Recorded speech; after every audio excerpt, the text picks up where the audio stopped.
as the presentation is loaded, I just wanted to say, thank you everyone for being here. Sorry we had a slightly delayed beginning, but I'm not going to take very long. I just want to kind of touch on some of the issues that we dealt with in the market survey, the energy market guide for Suriname.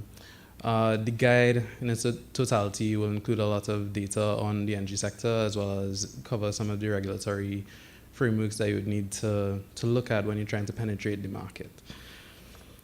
Now, when I first started to look at Suriname, I realized that Suriname is a very curious market. It's a very different market to what we expect. It's a part of CARICOM, but we still don't know a lot about Suriname.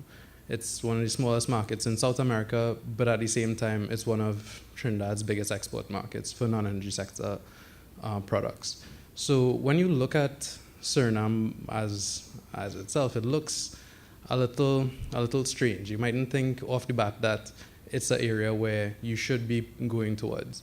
But then when you look at sources like the USGS, they mention that Suriname and that Guyana-Suriname basin is one of the largest potential unexplored basins in the world. So it has a lot of potential for that. And I think we need to really look at it. And I know a lot of you guys have been to Suriname already and kind of know some of these issues already.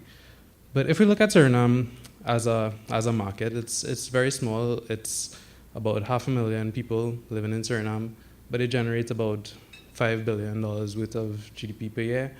And it gives rise to about a GDP per capita of about 12,900, which is a pretty high GDP per capita for a market of that size, which kind of pushes the demographic into that upper middle income bracket, which is very similar to where Trinidad and Tobago was about 10 or so years ago. Which, for the most part, when I look at Suriname, I see that trend of it being a Trinidad 10 years or so ago. So that being said, as things like the energy sector starts to develop, it's tending into that upward trend. It's tending to be a very diverse economy as well, and a very diverse energy sector as well. When we look at some of the other issues, like inflation, it's very low, it's pretty low for the region.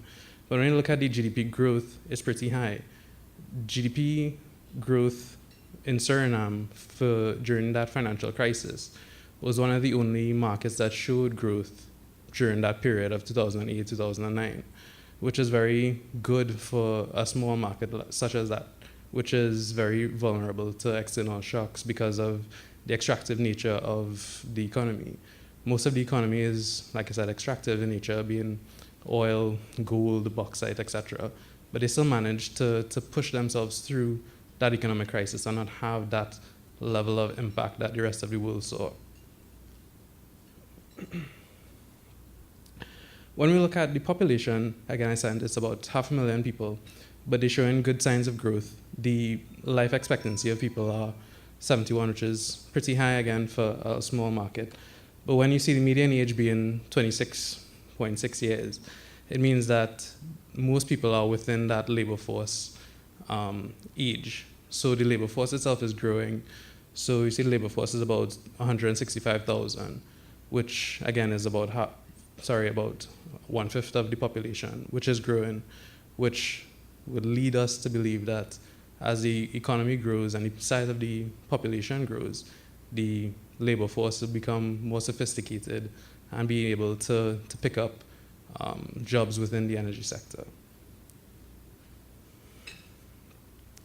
When we look at the energy sector itself now, we find that energy production began in the early 80s, which is some 30 or so years ago.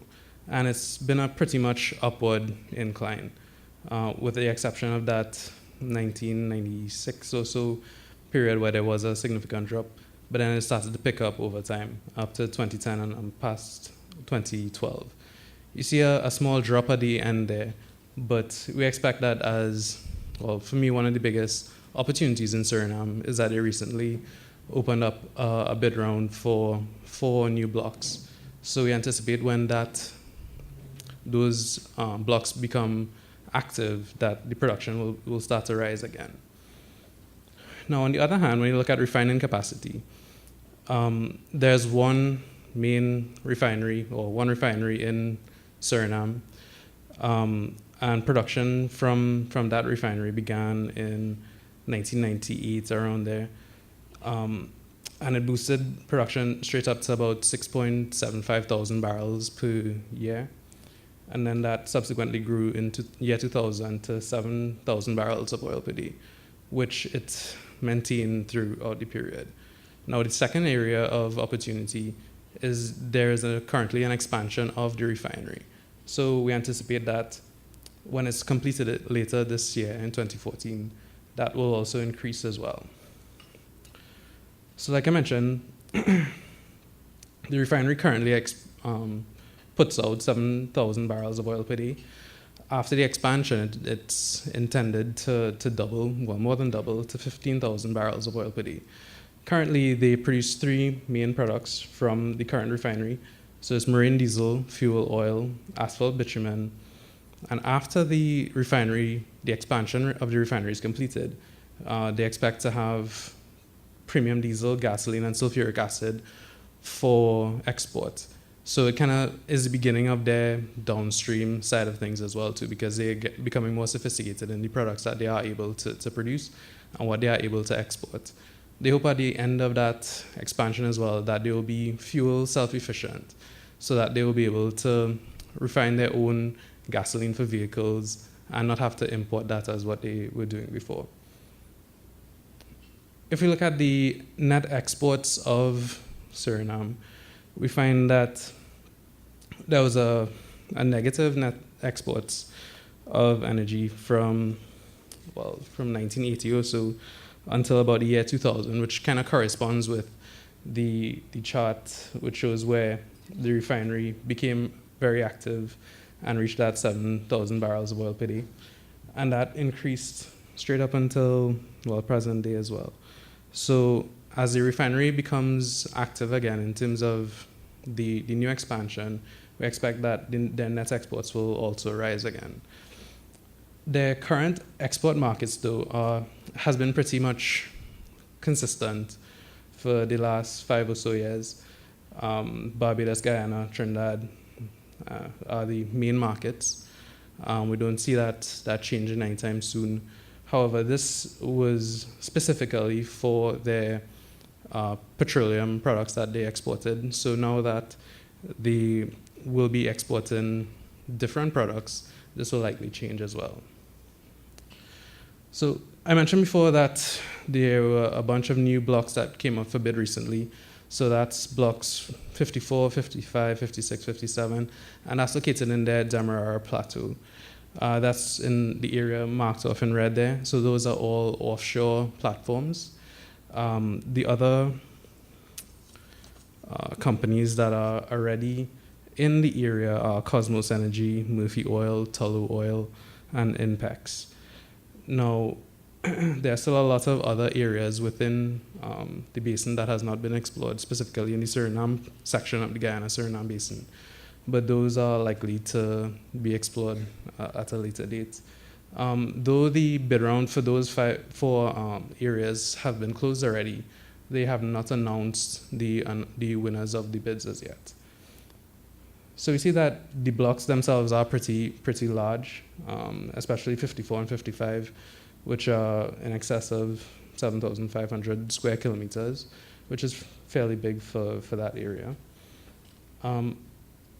What I just wanted to show here, which kind of brings me to the end of what I wanted to present today, is just a basic overview of how we anticipate people should approach entering the market. So first, I know you might not be able to read it, but the first area is to review some internal strategies to ensure that Suriname is a logical export component of your strategy. Determine exactly how that fits within your strategy. Are you providing these services that might be relevant to what Suriname has to offer?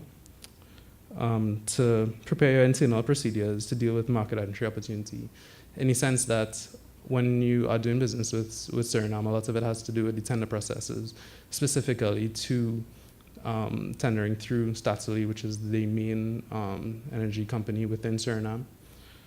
Attend the breakfast session, which you are here today. Read the export guide, which I mentioned has a lot of the information I've provided for you here before, but also the ways of how you do business in Suriname, which my colleagues Larry and Clive would expound on a little bit later.